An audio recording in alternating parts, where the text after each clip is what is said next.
You guys don't even know how crazy the thing I'm about to tell you actually is. It's such a simple thing and you're buying into it, you're doing it right now, but once you realize it and put it in perspective, it is literally life-changing. And the fact is, your phone is using you. Even right now as you watch your video, this video, your phone is using you. The algorithm that sucked you in to this video, God bless, because it brought you here and it's gonna save you. But it is literally stealing your attention and using you. It's taking your attention and it's selling it to ad people for money. They're making money off of your attention, your time, and what are you getting out of it?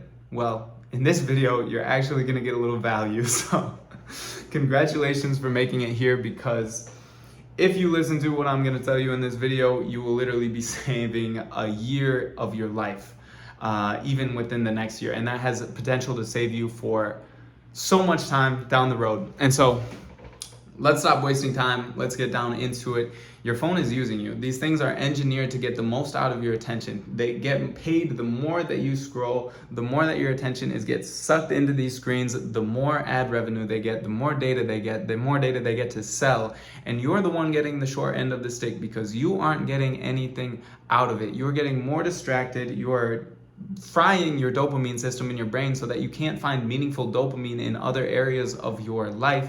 You're just stuck to a screen looking for the next thing that's going to give you a little bit of dopamine, just enough to make you find another video, instead of actually taking what you learn, the information that you take in, and applying it to your life. You stay stuck in these rhythms of just go, go, go. Oh, this video inspires me. And then I bet you find another video.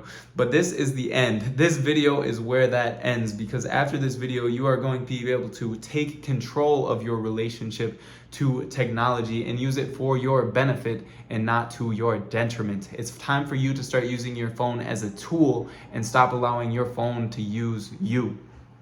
And so, before I get into the solutions and how you can actually do this, I want to put this in perspective for you guys.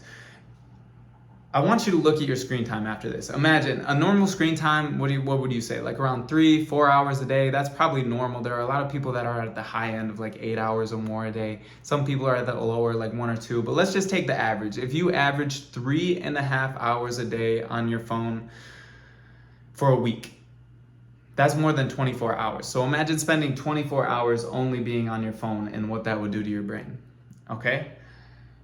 And now, let's say that you are on your phone 3.5 hours for a month. That's literally 4 days 4 whole days that you're spending on your phone. 4 whole days. Imagine what you can do in 4 whole days. Take that into a year, and that's literally, you're spending 48 days on your phone. By just spending 3.5 hours on your phone a day, in a year, you've spent 48 whole days on your phone. And so it's important that you realize what you're doing on your phone is having an effect on you. If it's having a good effect, then good. If it's having a bad effect, cut that shit out, man. I'm serious. I'm sick of this.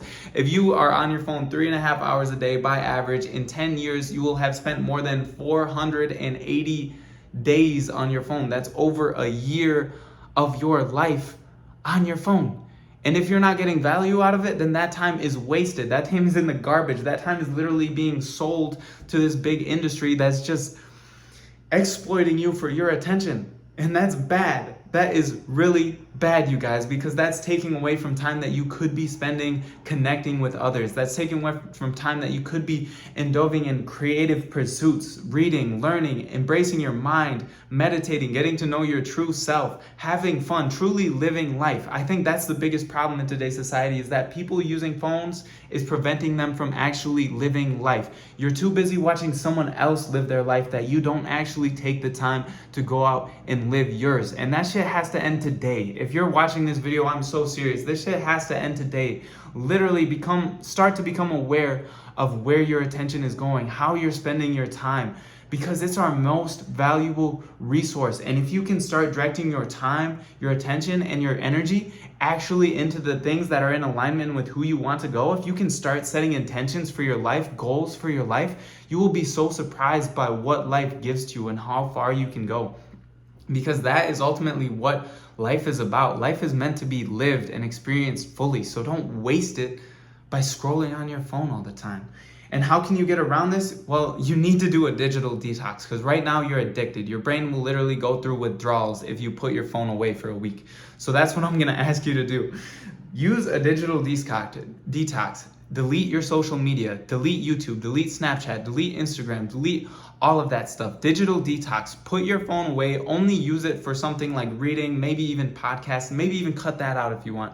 But you need to separate yourself and give yourself time to lower your baseline of dopamine, because right now you need so much just to stimulate your brain, just to keep you focused and intentional on something, that the simpler things like reading a book, like going for a walk, like just sitting and drinking coffee, those things don't bring you satisfaction anymore because you're so used to frying your brain with all of this excess stimulation. So we need to bring that down, and that's what a digital detox does. It allows you to simplify your things. You're gonna be bored for a while, you're gonna go through withdrawals, you're gonna wanna go on your phone, you're gonna wanna scroll through social media. Nah, go outside, go work out, find something else, drink some water, cook, spend time with your family, find other things to bring you satisfaction, because once your dopamine baseline drops, then you're able to do more meaningful things with your life. You're able to read the book for longer. You're able to go dive in and work on your computer and actually focus on something and take in information that you'll actually be able to assimilate and use in the future, rather than just taking in all this information and then never actually doing like anything with it.